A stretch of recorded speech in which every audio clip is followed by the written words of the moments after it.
Ukraine யுத்தம் எல்லாத்துக்கும் விதிவிலக்கு தான். ஆரம்பத்துல இருந்து முடிவு வரையும் அதே அந்த பேட்டர்ன்ல இருந்து மாறமாட்டோம் அப்படின்னு அடம்பிடிக்கிறாங்க. அடம்பிடிக்கட்டும். இப்ப என்ன நடக்குது அப்படிங்கிறதா, அதாவது யுத்த நிறுத்தத்தை உண்மையிலேயே நிறுத்துற மூடுக்கு வந்துட்டாங்க எல்லாருமே. இதுல ஒரு துளி கூட சந்தேகமே தேவையில்ல. அனைவரும் ஆனாலும் அந்த இறுதி நேரத்திலையும் ஐரோப்பா தனியா யுத்த நிறுத்தத்துக்கான ஒரு திட்டம் தனியா போட்டுக்கிட்டு இருக்காங்க.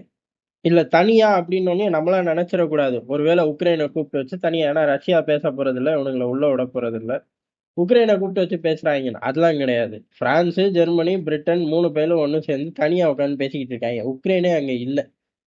2வது பக்கம் வழக்கம் போல அமெரிக்கா, உக்ரைன், ரஷ்யா இதுல இந்த டேபிள்ல இருந்து ஏறக்குறைய உண்மையாவே முடிவுக்கு கொண்டு வர விரும்ப ஆரம்பிச்சிட்டாங்க. ஏன்னா ஏகப்பட்ட விஷயங்கள் ரஷ்யா கேட்ட விஷயங்களை விட்டு தந்து முடிக்கிற மூடுக்கு ட்ரம்ப் வந்துட்டார். ட்ரம்ப் வரவும் ஆட்டோமேட்டிக்கா ஜெலன்ஸ்கி வர வேண்டியதுதான். ஜெலன்ஸ்கி வராரோ இல்ல, ஏன்னா அவர் 2 நாளைக்கு ஒரு தடவை ஐரோப்பா போகவும் அவனுங்க தனியான ஒரு திட்டத்தை வைப்பாங்க. அதனால அமெரிக்காவுக்கு தெரிஞ்சதும் பிடிச்ச வேலையை ஆரம்பிச்சிட்டாங்க உக்ரைனுக்குள்ள. உக்ரைனுக்குள்ள ஜெலன்ஸ்கிக்கு எதிரான டீம் ஜாஸ்தி ஆகி போச்சு.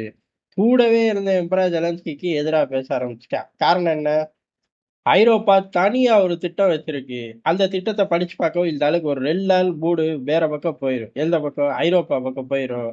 அப்புறம் நம்மகிட்டே அப்படியே சைடா பார்த்துக்கிட்டு எல்லாத்தையாச்சும் உளறிக்கிட்டு இருப்பேன்ட்டு பிடிச்சி உட்காரச்சிட்டாங்க. எப்படி அவனுங்களாவான்னு கேட்டா சுத்தி உள்ள ஆட்களை பேச விட்டார்கள். இப்ப உக்ரைன்ல ஏறக்குறை எல்லாருமே, எல்லா தலைவர்களுமே சொல்றது என்ன அப்படின்னா, ஏன்னா 3 வருஷத்துல ரொம்ப பட்டுட்டோம். ரொம்ப அதாவது யுத்தங்கள் நடக்காத நாடுகளே கிடையாது. ஏதோ ஒரு காலகட்டத்துல எல்லா பேரும் யுத்தத்தை சந்திச்சிருக்கா. ஆனா அம்புட்டு நாட்டுல இறந்த மக்கள்களை காட்டிலும் நம்ம தான் ஜாஸ்தியா பலி கொடுத்திருக்கோம். அதனால இது சுத்தமா சரிப்பட்டு வராது. இந்த யுத்தத்தை இதோட நிறுத்திக்கிறது தான் நல்லது. அது 1, 2 மைனஸா இருந்தாலும் பரவாயில்ல. இருக்கக்கூடிய மக்களை காப்பாத்துறது தான் முதல் கோல் அப்படின்னு சொல்லி முடிச்சிட்டாங்க. இத ஏறக்குறைய ஜெலன்ஸ்கியோட டீம்ல இருந்து வெளியில போன ஆட்கள், ஜெலன்ஸ்கி தனக்கு போட்டியா இருப்பாங்க அப்படின்னு சொல்லி பத்தி விட்ட ஆட்களாகட்டும், இப்ப தனக்கு பாதுகாப்பா இருப்பாங்க அப்படின்னு பக்கத்துல வச்சுக்கிட்ட ஆட்களாகட்டும், பாரபட்சமே கிடையாது. காரணம் இவனுங்களுக்கு பூரா டாலர் அங்க இருந்து இறங்கிருச்சு. டாலர் கையோட ஸ்கிரிப்டும் இறங்கிருச்சு. எல்லா பேரும் ஒரே மாதிரி பேச ஆரம்பிச்சிட்டாங்க. பொதுவெளியிலயும் சரி, ஜெலன்ஸ்கியை கூப்பிட்டே பேச ஆரம்பிச்சிட்டாங்க. காரணம் அல்ல அமெரிக்காவோட தொலை இருக்கு. ஜெலன்ஸ்கி மாத்த முடியாது. மாத்தலாலும் திருப்பி இவளையே கூட அதிபரா ஆக்கிக்கணும்னு எது? ஜெலன்ஸ்கி தூக்குலால கூட அதிபரா கொண்டு வந்து உட்கார வைப்பாங்க. அதனால பட்டு குஷியா எல்லாரும் யுத்த நிறுத்தத்துக்கு எல்லல்ல, அதாவது மக்கள் சாகிறார்கள், பொருளாதாரம் போச்சு, ரஷ்யா ஒரு பெரிய நாடு, அட்டப்பாவிகளா இது இப்பதான் தெரியுமாடா அப்படிங்கிற மாதிரி இருக்கு. எல்லா பேரும் ஒரே திசைக்கு வாசிக்க ஆரம்பிச்சிட்டாங்க. இது மட்டும் பத்தாது, அதாவது ஜெலன்ஸ்கிய மட்டும் கைக்குள்ள வச்சுக்கிட்டா பத்தாது, ஐரோப்பாவை வெளுத்து எறியணும்னு அமெரிக்கா முடிவு பண்ணி, அமெரிக்கா பொதுவாவே இந்த மாதிரி வேலைகளை நல்லாவே பார்ப்பாங்க. இப்ப ஒரு படகு கூடவே சிறப்பா பார்த்து விட்டாங்க. இந்த ஐரோப்பா தனியா ஒரு திட்டம் வச்சிருக்கே, அது கூட நீங்க என்ன பண்ண போறீங்க? அந்த பிளான பத்தி என்ன நினைக்கிறீங்க? அந்த பிளானை எக்ஸிக்யூட் பண்றீங்களா அப்படின்னு கேட்டா, என்கிட்ட இருக்கிறது ஒரே விஷயம்தான். உக்ரைன் யுத்தத்தை நிறுத்த போறேன். மத்தவன் எவன் என்ன பேசினா எனக்கு என்ன வந்துருச்சு அப்படின்னு சொல்லி கிளம்பி போயிட்டாங்க. இதே டோன்லயா பேசலாங்க? கேட்க கூடாது. இதே சாராம்சத்தோட பேசலாங்க. அவனுக்கு ஏதோ பைத்தியம் மாதிரி தனியா உட்கார்ந்து பிளான் போடுவாங்க. அதுக்கெல்லாம் லாலா பொறுப்பு.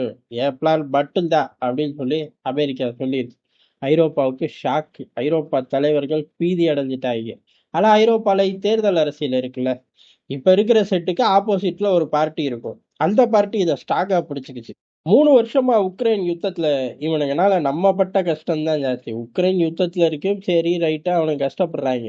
பக்கத்துல இருக்கிற நம்மளும் விலைவாசி உயர்வுல இருந்து எல்லாத்துலயும் கஷ்டப்படுறோம். உலகம் முழுக்க நடந்த பிரச்சனைகள்ல போய் எங்க டீம் அதை சரி பார்க்கும், இல்லாட்டி ஐரோப்பா ட்ரேடு கட் ஆயிரும்னு வாய் பேசிக்கிட்டு இருந்த நம்ம 3 வருஷமா அப்படி ஒரு வேலையை செஞ்சோம்னு நமக்கே மறந்து போயிடுச்சு. அவ்வளவு கேப் ஆகி போச்சு. எங்கிட்டும் நகர முடியுது இல்ல.